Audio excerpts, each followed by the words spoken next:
Okay, so this is a quick emergency late night update for you today. If you're watching this in the morning, I assure you it's still going to be relevant. I know how fast the news cycle is moving, but I assure you there's going to be some points that I mentioned in here that are going to have staying power. Now, we have a very volatile week ahead. We're talking riots, volatility in the markets, and wars, of course. I've had some time to finally process this statement from Secretary of Defense Lloyd Austin on steps to increase force posture, just released about 24 hours ago, where they indicate that they're going to be increasing troops in the Middle East, increasing combat readiness for troops on standby, as well as deploying THAAD anti-ballistic missile defense systems, Patriot missile batteries, more Iron Dome systems, and more warships in the region. They're preparing to go to war with Iran. Now, interestingly, they state that in the first sentence. They say, following detailed discussions with President Biden on recent escalations by Iran and its proxy forces across the Middle Eastern region today, I directed a series of additional steps to strengthen the DoD posture in that region. These steps will bolster regional defense efforts, increase force protection for U.S. sources in the region, and assist in the defense of Israel. Now, this is not about Israel. It's not about Palestine. It's not about Gaza. Unfortunately, as much as I'm a humanitarian and as much as I'm sure many of the people protesting around the world genuinely care about the plight of the Gazan people and the people in the West Bank, unfortunately, the powers on all sides don't. This is just something that's politically instrumental for their own ends. What they do care about is Iran. That's why they say in the first sentence they mention Iran. Remember 9/11. How did we get into the war with Iraq? Well, it was piggybacked and it was a Trojan horse kind of inserted with that whole Afghanistan thing. Weapons of mass destruction. They capitalized on people's anti-Islamic sentiment at the time and fear of terror and all this stuff. And they seized on that opportunity, and that's exactly what they're going to do now. They've realized that, hey, this is our opportunity, even though there is no intelligence, as far as we know, from the U.S. government or any other government that's implicating Iran in the Hamas terrorist attacks, as far as we know. There may come out that there is some loose affiliation or alignment, but as far as I know, and it's a very complicated situation between all of these proxy groups that militias that Iran runs, Hamas in many ways is viewed as an apostate by other groups that Iran is also associated with, okay? And then they have the common enemy of ISIS, of course. So this complicates the situation, but it shows you that the real enemy here is Iraq. Now, Israel has made some very, very stern threats to Iran in the last 24 hours, and you should know that the Iranian Guard Aerospace Force has put the Ballistic Missile Command on high alert. According to Iranian sources, the Iranian Guard Force is set to conduct a major ballistic exercise near Qom. Photos and videos showing Iran moving dozens of ballistic missiles to launch sites. We've been seeing that all week, so I guess we're just going to see how that plays out. But we know Israel has also sent some of its nuclear submarines to sea. It's hypothetical nuclear submarines, and they've also made numerous direct threats to the Iranians and Hezbollah, that if Hezbollah gets into the war, they're going to wipe them off the map. We know that there is a concentration of NATO forces on the island of Cyprus, and you got Russian planes flying around there, reconnaissance planes. You got Turkey's interests in there. You got Russian interests. So this is a powder keg, to say the least. Plus, you got, what, a dozen or so different loosely affiliated groups that are fighting on behalf of the Iranian mullahs, all right? So we know that the end game here is to get into position. Remember, the Iraq war didn't just happen immediately after September 11th.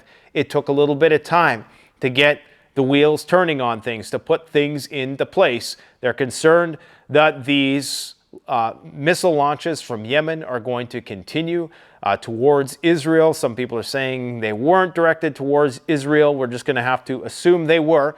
And the problem is that they have a limited amount of resources there, okay? They're surrounded by a country, Iran, who has thousands of missiles, if not tens of thousands of missiles. So if they wanted to, they could rain all hell and easily overwhelm a lot of these missile defense systems. Then, of course, we have the potential for Israel to get involved directly with Iran, which is what they threatened. Here's what Israel's economic minister, Nir Berkat, the threat that he issued today.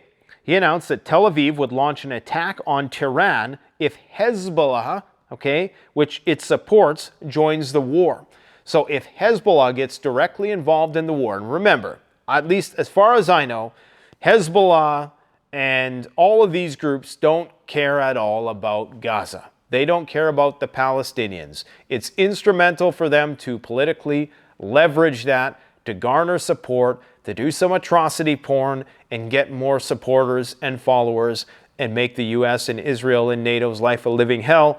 And this is not to say that NATO cares about the plight of the Gazans. The Israelis certainly don't care about the Gazans one bit. So unfortunately, the Gazans are just a playing piece in this, being used by all sides.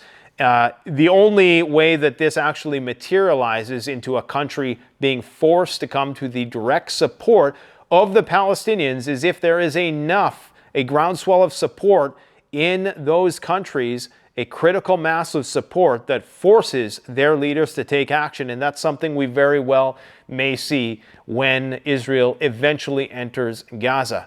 We know they've been bombing heavily. I think this is one of the most intense nights for bombing ever so far in the war. So the aftermath of this could trigger some pretty insane protests around the world and blowback in all ways, and just religious fighting between Jews and Muslims, and probably the Christians are going to get in there at some point as well. So we know Israel has sent nuclear submarines to sea, and they've said Iran's plan is to attack Israel on all fronts, hence why the United States has clearly stated that escalations by Iran and its proxy forces across the Middle East are going to be the reason, the motive for us moving more of our troops and systems in there. If we find that they intend to target Israel, we will not only retaliate on those fronts, but we will go to the head of the snake that is Iran. Iran's Ayatollahs are not going to sleep peacefully at night. We will make sure they pay a heavy price if they open up the northern front, he said. Iran's Ayatollahs will be wiped off the face of the earth if Hezbollah attacks Israel. Now, Iran has been preparing for this, okay? We've all seen the numerous videos of their very, very large underground military bunkers. And I think that that is just scratching the surface. So even if Israel rained down hell with all of their nuclear weapons, I don't think they're going to take out the Iranians, to be brutally honest. I mean, if they start targeting Iranian cities, then I think I really can't see a situation where they would do that. You know, I just, you know, I mean, because that would receive so much global pushback.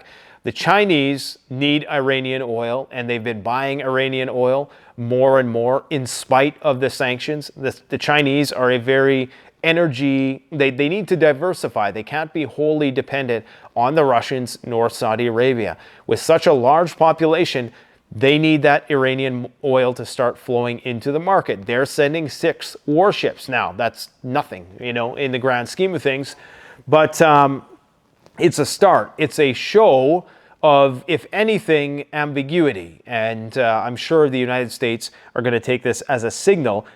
Of course, they are buying. And, you know, you can make the argument that the ties between Iran, Russia, China are probably, these are not like deep ties. Everybody can be an ally and then turn into an enemy overnight. Okay, and the same thing can happen in Europe, in spite of NATO. You know, there's many countries like Greece and what's the other one? Greece and Turkey, you know, and there's a lot of long-standing issues between many countries, even within these alliances, that could overnight see them fighting with one another. So just because China supports Iran now or in the early stages of a world war doesn't necessarily mean they're going to support them forever. But I do think that they have economic interests to secure there. The Chinese don't want a war in the Middle East because it's going to lead to skyrocketing oil prices. And that's the last thing they need. That's why they've been stockpiling grain, stockpiling all kinds of commodities, oil, you know, gold, all that stuff, because they know that they probably knew that this plan that the United States is now putting into action was bound to happen at some point once again. And now that the diplomats are being evacuated and the American military bases are being bombed on a regular basis, it's a very high likelihood now that this war with Iran will eventually happen. Now, how the protests factor into this yet, I haven't quite figured that out, because there's been an unusual showing of support. And I've mentioned this numerous times, that this is just not something you see in any war. For a population of only 2 million people, to have them command the attention of the entire planet, we're talking every major city has had record-breaking protests, okay? Protests in the hundreds of thousands in some cases for the Palestinians. More people are protesting than there are Gazans in Gaza. And one has to wonder, and I'm not going to get conspiratorial about this because, you know, this could just be where we're at now. You know, people need another cause, and this is a genuine, bona fide cause. You know, I mean, there's a humanitarian crisis there that needs to be addressed. And this generation appears to be shifting in that direction, and that is out of sync with the interests of the deep state, who want to go to war with Israel and who want to go to war with Lebanon, clearly, because now they're beyond level 4 in terms of you got to get out of Lebanon. Okay, so they know that there's a war coming to Lebanon. And today, well, before I talk about this next story, I'll just say that this level of protest is creating all kinds of problems. Not because so much the protests, which have been more or less, you know, considering the scale of these protests, they've been relatively peaceful, okay? This is not descending into riotous behavior. Yes, there's been some hate crimes, and there's been some, interruptions of services and things like that, but this is not like a George Floyd type situation, okay? These people have a clear purpose to advocate on the part, and even the one in Toronto was incredibly peaceful, just a bunch of guys praying on a street, okay? So these are very seemingly well-organized, well-coordinated protests, but the problem is that it's increasing religious tension. And they're only going to get more intense because now Israel is ramping up its strikes in Gaza. And as these strikes peak right before the invasion, I think we're going to see some images that simply can't be unseen. We're seeing people with their arms and limbs blown apart, children with blood all over them. And I mean, and that's just, you know, that's on a minute by minute basis. We're seeing these videos. So this means that the support is only going to intensify, and we're already at levels never before seen, arguably, for any other war in history, okay, in terms of anti-war sentiment. So what is that going to mean? That means that they're going to be forced to do some shit, okay?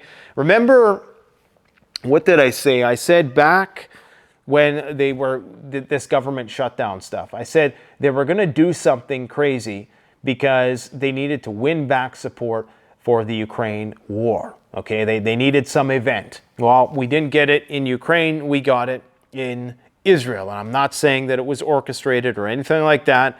Maybe there's some evidence to show that somebody might have left a back door open somewhere, but I'm not saying that officially, okay? I'm just saying that it's none of this is coincidence. This seems to be a plan which is being enacted, and I could tell by the mannerisms of Lloyd Austin in an interview with a NBC reporter, I think it was today, that he's deadly serious about this is a major escalation in attacks on American military bases that needs to be addressed, meaning that this is probably only the tip of the iceberg and this is the beginning of mission creep, okay? So anyways, Israel today, and this is where things are getting out of control, they attacked, not intentionally, 9 Egyptian soldiers. If you ask the Egyptian people to come out and express their opinion on rejecting the idea of displacement in Sinai and supporting the position of the Egyptian state, the world would see millions on the streets of Egypt. So the Egyptians, as much as they don't want the Gazans, they have some loose ties. I think there's one American military installation there, but it's not that big. They have to be careful, and I mean Israelis, because they could find themselves in a 4-front war. Gaza on one side, the West Bank and Jordan on another, then you have Hezbollah in the north, then you also have Syria in the north as well, And you also might have Egypt, okay? So they're going to find themselves in a very precarious situation that they simply don't have the manpower to deal with. Now, when they make these threats to Hezbollah, that they are going to wipe them off the map and that they're going to go to Iran, are they threatening to nuke Iran? One has to ask this question seriously because they do have a limited amount of options. Now, I just think that this situation has the potential right now, all the hallmarks of something that's about to spiral wildly out of control. You have pretty much every military superpower in some way descending on this place, you know, whether it's the Russians in Syria with their reconnaissance planes in the Mediterranean, with the Chinese who are going to the Persian Gulf, I do believe, with the U.S. who's now going to continue to station some forces in the Persian Gulf, indicating that they definitely are preparing to go to war with Iran. And State Department warnings have been reiterated that in Lebanon that U.S. citizens who wish to depart should leave now due to the unpredictable security situation. There are still commercial flights available, but there is a reduced capacity. So it seems as though they're getting ready to act on Lebanon. They've been striking the airports in Aleppo and Damascus, and it's only a matter of time before you get pushback there by the Russians. So I don't know how the situation is still in a state of relative stability, and in spite of the fact that there's this low-level fighting between Israel and Hezbollah, which I think they had 8 guys lost today. So, I mean, that attrition rate itself is fairly significant. I mean, that's potentially 300 guys a month if they keep going at this rate, and the war hasn't even started yet. So that's really on par with one of the worst years in Iraq for the United States that Hezbollah is enduring, and apparently 40 IDF soldiers have died fighting along that front, as well as 12 Merkava tanks that they've lost and numerous other support vehicles. You have USA, Korea, and Japan conducting joint nuclear drills. First ever type drill, trilateral exercise with a nuclear-capable B-52 Stratofortress bomber. So things are just popping up all over the place. And we are most definitely at a state of DEFCON 3. And I was having a little debate with a OSINT guy on Twitter the other day about how, you know, we shouldn't be overly alarmist about DEFCON 3 and that until we're at DEFCON 2, we shouldn't be concerned. But my concern with that is that DEFCON 2 it's almost too late. You know, it's almost too late for anybody to do anything. Because at DEFCON 2, that means that within hours, you could be at nuclear war.